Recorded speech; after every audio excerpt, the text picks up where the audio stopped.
Hello, in this video I will show you how to change search engine on Nokia G42 into a custom one.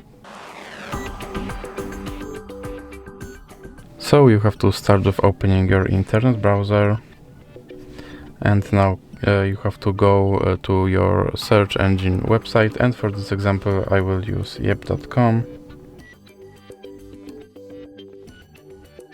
And now you have to search something using the search engine.